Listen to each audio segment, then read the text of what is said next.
Buonasera, alle principali notizie. A Catania fiori sul lungomare per Santoré, ucciso da un posteggiatore abusivo. Ancora rabbia e dolore, il monito dell'arcivescovo Renna: non si alimenti l'odio. In Corso Sicilia, a Catania, non si ferma l'azione dei parcheggiatori abusivi, non mancano i danneggiamenti alle auto e gli episodi di violenza. Palermo, via Basile come l'ippodromo, residenti svegliati all'alba dal rumore degli scooter che sfrecciano per scortare i calessi nella corsa clandestina di cavalli. Nel quartiere di San Berillo a Catania ha fermato un corriere della droga con 3 kg di cocaina nascosta sotto il sedile dell'auto. Aiuti umanitari da Catania a Gaza per la popolazione colpita dagli attacchi di Israele. Tra gli attivisti della Freedom Flotilla anche Greta Thunberg. A Caltanissetta le associazioni sportive di volontariato sfilano per la pace. Per i siciliani è il via all'estate con le spiagge affollate. Siamo stati a Fontane Bianche, a Siracusa. Pallanuoto, l'Orizzonte Catania conquista il 25° scudetto. Le atlete di Martina Miceli battono 7-5 la SIS Roma, festa grande alla Palanesima.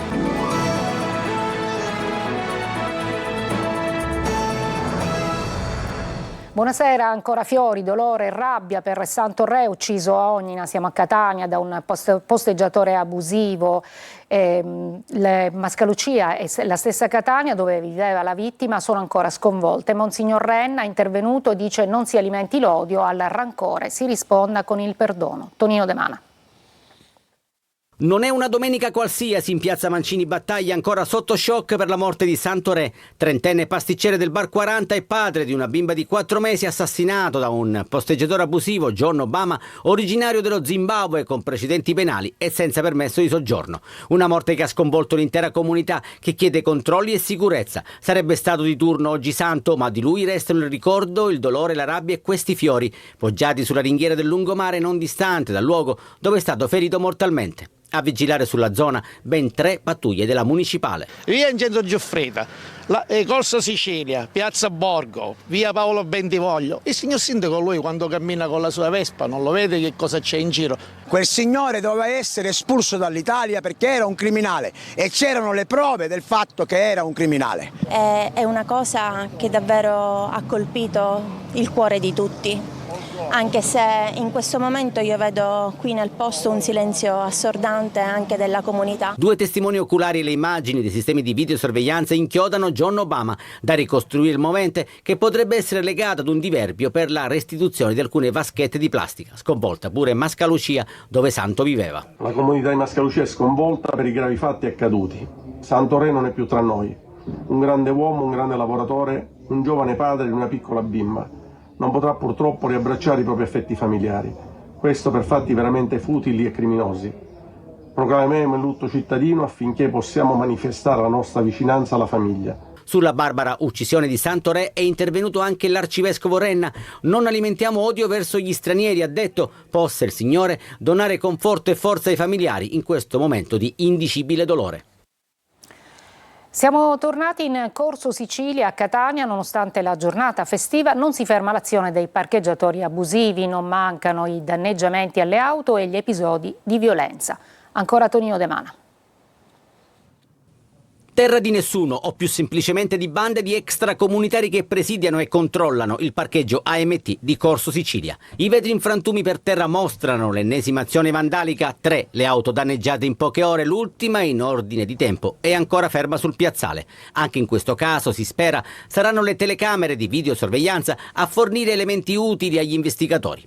Nel parcheggio non sorvegliato incontriamo un ragazzo del Gambia, arrivato in Italia con un barcone. È difficile per me a vivere la strada. Da dove vieni? Io sono africano, nero e siciliano, gambiano. Come sei arrivato in Italia? La barca. Cosa ti aspetti dall'Italia? È buono, anche il professore è bravo. Tu sei qua per guadagnare qualcosina, giusto? Sì, certo, io voglio qua per aiutare persone, anche rispetto, anche per meglio come la gente è meglio. Loro ti la fanno bravi. Se tu dovessi vedere qualche persona che rompe un vetro, che fai? Che faresti? No, io ti reagirò. detto cosa tu fai così, non è buono, anche non è giusto. Oltre ai danni alle auto e alcuni soggetti che alzano il gomito, registriamo nuovi episodi di violenza. Sono uscito con il carrello pieno, mia moglie è stata proprio aggredita da un ragazzo di colore che per forza voleva i soldi del carrello. A quel punto mia moglie, che giustamente gliel'ha lasciato, c'erano 2 euro, non è per i 2 euro, voglio dire, per il se stesso ha fatto spaventare mia moglie. Problema sicurezza da affrontare urgentemente, come ribadisce Bonaccorsi. Qui c'è un problema serio che va affrontato e invochiamo l'intervento del prefetto e della questura perché non è possibile vivere in queste condizioni. Per il nuovo prefetto Signoriello arriva la prima sfida del suo mandato. Tentato omicidio allo Zen, siamo a Palermo, pestato, poi fuoco all'abitazione dove viveva, nel rogo muore un cane, l'uomo si salva ma finisce all'ospedale per traumi. Lo Zen è diventata una vera e propria polveriera. Sentiamo Marco Gullà. Pestaggi, negozi incendiati, fiamme date ad una baracca e un cane morto all'interno. Succede allo Zen di Palermo, il clima tra i casermoni si fa sempre più pesante, tanto che dopo i tanti e diffusi avvertimenti dei giorni scorsi si è arrivati a un tentato omicidio. L'uomo, infatti, dopo essere stato picchiato, sarebbe riuscito a scampare alle fiamme che hanno inghiottito la baracca dove viveva e all'interno c'era il cane che è rimasto però ucciso. La vittima è finita in ospedale con traumi alla testa e lesioni sul corpo, ma non è in pericolo di vita. Lo Zen è una polveriera, fiamme e violenza con negozi incendiati, avvertimenti, un'agenzia di scommesse bruciata in via Ignazio Mormino e poi l'incendio a un'automobile in via Adamo Smith. In tutto questo le pressioni dopo la strage di Monreale, gli arresti di 3 ragazzi proprio dello Zen 2 e le indagini che proseguono alla ricerca dei complici. Tra le piste seguite dalla squadra mobile che tenta di dare un movente alla lunga scia di violenze c'è anche quella di una faida tra le strade dello Zen, controllo del territorio tra scommesse online e droga, episodi su episodi che vanno avanti ormai da mesi. A Capaci 7 le persone denunciate per la rissa della scorsa notte davanti a una panineria. I militari, dopo le prime indagini, sono riusciti a risalire agli autori anche grazie alle segnalazioni arrivate al 112. In strada come all'ippodromo, corsa di cavalli questa mattina in via Ernesto Basile a Palermo. Un video sui social diventa virale. Marco Gullà. La strada che diventa pista, in città come all'ippodromo. Corsa di cavalli questa mattina in via Ernesto Basile a Palermo. All'alba i residenti sono stati svegliati dal frastuono di una trentina di scooter che proteggevano la corsa dei 2 driver alla guida dei calessi. In questi giorni, più volte di notte, alcuni calessi sono passati nella zona di via Bergamo, via Paolo Emiliani Giudici fino alla zona della stazione. Allenamenti sono stati visti nella zona di viale Regione Siciliana e anche a Brancaccio. Questa mattina l'epilogo degli allenamenti con tanto di video postato sui social. La gara è partita alle 6 e i 2 calessi hanno percorso via Ernesto Basile, nei pressi dell'università. Non è la prima volta che una gara ippica viene scenata in questa strada, teatro di pista in questi ultimi anni anche viale Regione Siciliana e viale dell'Olimpo. Adesso nel quartiere di San Merillo, questa volta a Catania, ha fermato un corriere della droga con 3 kg di cocaina nascosta proprio sotto un vano del sedile dell'auto. I 3 panetti di droga di 1 chilo ciascuno nascosti in uno scomparto celato sotto il sedile dell'auto sono stati scoperti dalla squadra mobile di Catania durante un controllo stradale nel quartiere di San Merillo Nuovo, all'altezza dell'incrocio con Corsa Amedeo Duca d'Aosta. Il conducente, un catanese di 35 anni, ha subito mostrato insofferenza e nervosismo e la prima ispezione del mezzo ha dato ragione agli agenti che lo hanno trovato in possesso di 8 grammi di cocaina. Controlli più accurati hanno poi portato alla scoperta del maxi carico di droga, come detto oltre 3 kg di stupefacente. Al termine della formalità di rito il 35enne è stato trasferito nel carcere di Piazza Lanza. Contestualmente sono stati sequestrati l'auto e lo smartphone che potrebbe fornire elementi importanti agli investigatori. Da Catania a Gaza la Freedom Flottiglia salpa dalla Sicilia verso la striscia con un carico di aiuti per la popolazione, tra i volontari anche l'attivista Greta Thunberg. Sentiamo Emanuela Corsi. Da Catania a Gaza per portare aiuti umanitari alla popolazione colpita dagli attacchi di Israele è l'obiettivo del gruppo di attivisti e volontari della Freedom Flotilla Coalition, che una volta lasciato il capoluogo etneo a bordo della Medellin tenteranno di raggiungere la striscia di Gaza per fermare l'embargo e portare beni di prima necessità. Yasmin, what did you collect? Yasmin, quali beni avete raccolto in questi giorni a Catania? Tutto quello che Israele non permette di far entrare a Gaza da prima del genocidio, come cibo, medicine, latte in polvere per neonati, pannolini o tutte quelle cose che al momento non esistono a Gaza.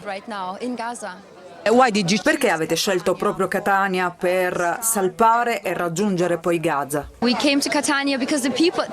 Perché la Sicilia è stata molto gentile con noi, l'Italia è stata gentile e qui vediamo la solidarietà e ci sentiamo al sicuro, perché molti porti nel mondo non ci vogliono. Tra le persone a bordo della Medellin anche Greta Thunberg, attivista nella lotta contro i cambiamenti climatici, da venerdì a Catania per tutte le giornate dell'iniziativa. Se abbiamo ancora un'oncia di umanità rimasta, è qui per combattere per la Palestina e per i diritti delle Palestina, per la Palestina libera. Poche settimane fa l'equipaggio della Freedom Flotilla Coalition aveva tentato di raggiungere la striscia, ma al largo delle coste di Malta era stato intercettato e attaccato da droni israeliani. A Caltanissetta associazioni sportive e di volontariato insieme per cercare di sensibilizzare il governo affinché prenda posizione contro la guerra in Palestina e il riarmo. Il servizio di Rita Cinardi. Al grido di fuori i bambini dalla guerra, le associazioni sportive e di volontariato nissene hanno manifestato a Caltanissetta con una marcia per la pace che si è conclusa in piazza Garibaldi. A promuoverla la cooperativa sociale Etnos e diverse associazioni nissene che stanno spendendo tutte le loro energie per chiedere la pace. Presenti bimbi, adulti immigrati, operatori di case rifugio e comunità per minori stranieri non accompagnati. Tutti hanno voluto dire la loro nel corso di 10 tappe di riflessione, durante le quali si è parlato di pace ma anche della potenza di arte e poesia contro ogni forma di violenza. Ciascuno di noi avverte l'inquietudine di chi non accetta più questo stato di cose. Basta la guerra, basta la guerra, basta questo arricchimento ingiustificato degli stati con questo continuo riarmo. Vogliamo la pace! È stato, come spiegano gli organizzatori, un cammino rumoroso, una marcia collettiva in cui ognuno ha rotto il silenzio con il proprio rumore, strumenti musicali, pentole, campanacci, qualsiasi oggetto per far sentire la propria voce. Quello che conta fare, lo stiamo facendo in tutta Italia ma in tutta Europa, è sensibilizzare i governi e gli Stati membri dell'Unione Europea affinché prendano posizioni contro Netanyahu e vietino l'export di armi e di tecnologia militare, perché solo così questa aggressione può fermarsi. Nei giorni scorsi è stato chiesto di firmare una petizione online, firme che saranno inviate alla Presidenza del Consiglio dei Ministri. Ci occupiamo dell'incontro organizzato a Giarre che ha messo a confronto economia e politica, presenti imprenditori del territorio che giornalmente si muovono tra le difficoltà per l'eccessiva burocrazia e la poca comunicazione. Simona Mazzona. Il workshop organizzato a Giarre nella sala conferenze di Radice Pura è stata l'occasione utile anche per tutti quegli imprenditori che giornalmente si scontrano con numerose difficoltà in una terra avara di opportunità. L'obiettivo dell'incontro promosso da Diocesi di Acireale e Fondazione Maria Barbagallo è stato creare un ponte tra investimenti pubblici e imprenditori e professionisti del territorio.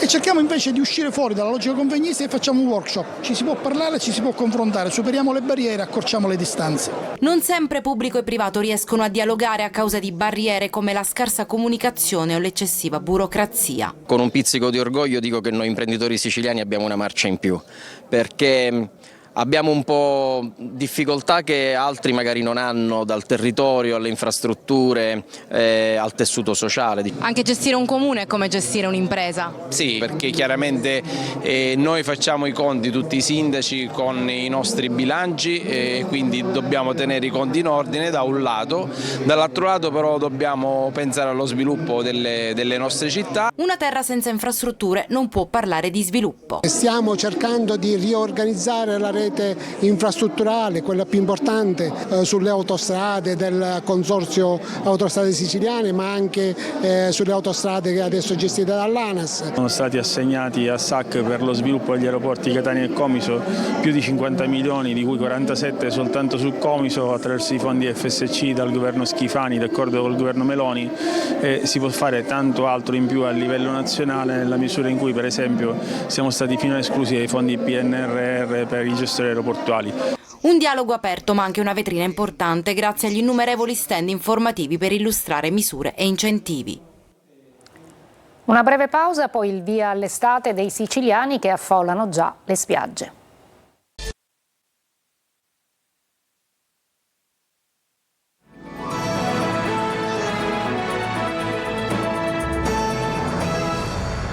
Temperature che sfiorano i 30 gradi e i siciliani ne approfittano per andare al mare, dare così il via all'estate. Spiagge piene in tutta l'isola, con le nostre telecamere siamo andati a Fontane Bianche, a Siracusa. Francesca Loi.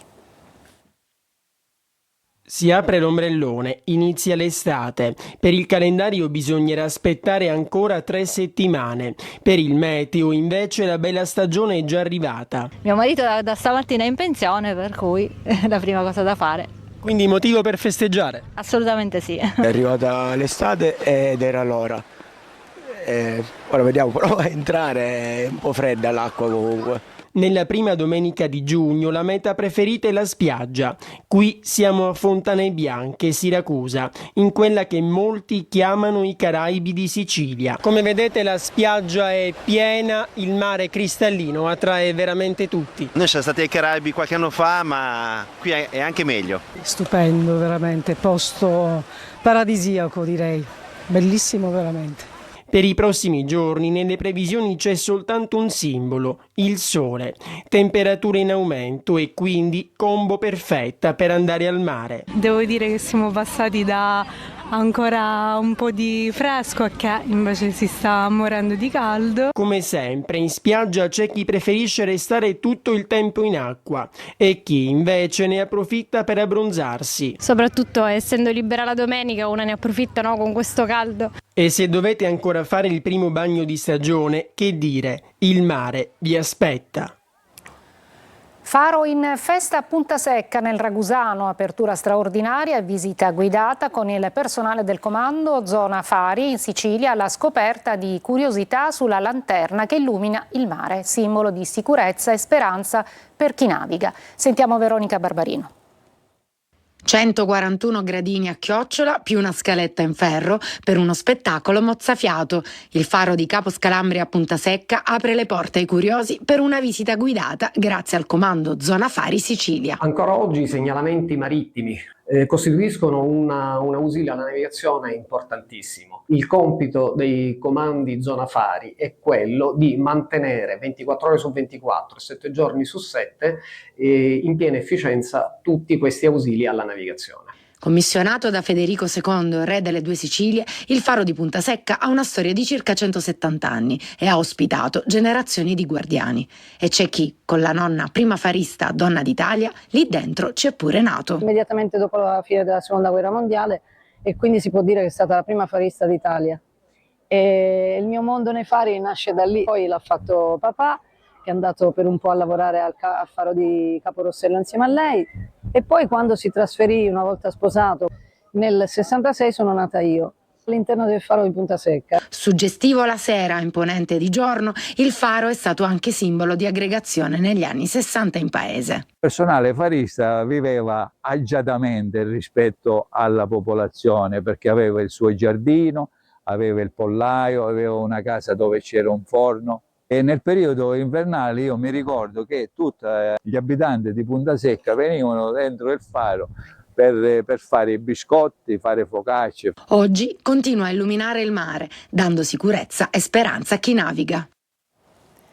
Da 2 giorni manca l'acqua a Monreale, siamo nel Palermitano. L'AMAP, la società che gestisce il servizio idrico nel capoluogo siciliano, in diversi comuni della provincia, ha comunicato che si potranno verificare disservizi e ritardi nell'erogazione idrica. Tante le proteste dei cittadini anche in funzione del ponte del 2 di giugno. Ci fermiamo una breve pausa, poi lo sport, pallanuoto femminile, l'Orizzonte Catania conquista il 25° scudetto.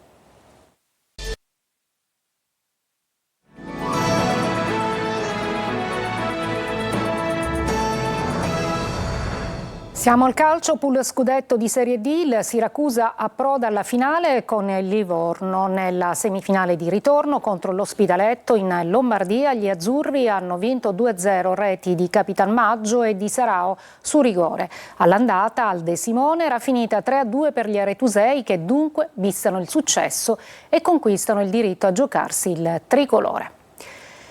Vediamo invece alla pallanuoto femminile, l'Orizzonte Catania conquista il 25° scudetto, sesto consecutivo, le catanesi battono 7-5 la SIS Roma ipotecando la gara già nella prima frazione, festa grande alla Pallanesima di Catania. Sentiamo Tonino De Mana. Finisce con l'immancabile tuffo in vasca e con l'ennesimo scudetto, il 25° di un'incredibile storia, il sesto consecutivo. L'equipe Orizzonte è ancora una volta campione d'Italia di pallanuoto femminile. Alla piscina di Inesima, in gara 3 dei playoff, le catanesi battono la SIS Roma per 7-5, ipotecando la finalissima già nel primo parziale, chiuso per 4-1, grazie ai gol di Via Cava, Andrews e la doppietta di Bettini. La SIS, stoppata anche da un rigore parato da Aurora Condorelli, deve aspettare addirittura 13 minuti per realizzare la prima ma le padrone di casa restano salde al comando delle operazioni. Le capitoline cercano di riaprire l'incontro, ma l'equipe, nelle cui file si vede all'opera anche l'eterna presidentessa giocatrice Di Mario, non rischia nulla sino al 7-5 conclusivo. E l'apoteosi in vasca e sulle tribune del Pallanesima, raggiante Martina Miceli. Questo scudetto l'abbiamo vinto a giugno scorso, quando abbiamo fatto delle scelte importanti, delle quali sono orgogliosa come società, perché non erano scelte facili e non è stato facile assolutamente, però ci siamo guardate con loro e tutte hanno detto di voler dare qualcosa in più e lo hanno dato. I fa eco Sergio Parisi in qualità di presidente regionale della Federnuoto. I numeri straordinari che confermano ancora di più la leadership della pallanuoto catanese e siciliana, parlo anche da presidente della federazione regionale, è una leadership fatta da risultati, ma soprattutto una leadership conquistata con tanti sacrifici. Un altro capitolo è stato scritto, ma l'Orizzonte Catania è già nella storia dello sport italiano. Mi fermo qui, è tutto, grazie per l'attenzione e buona serata.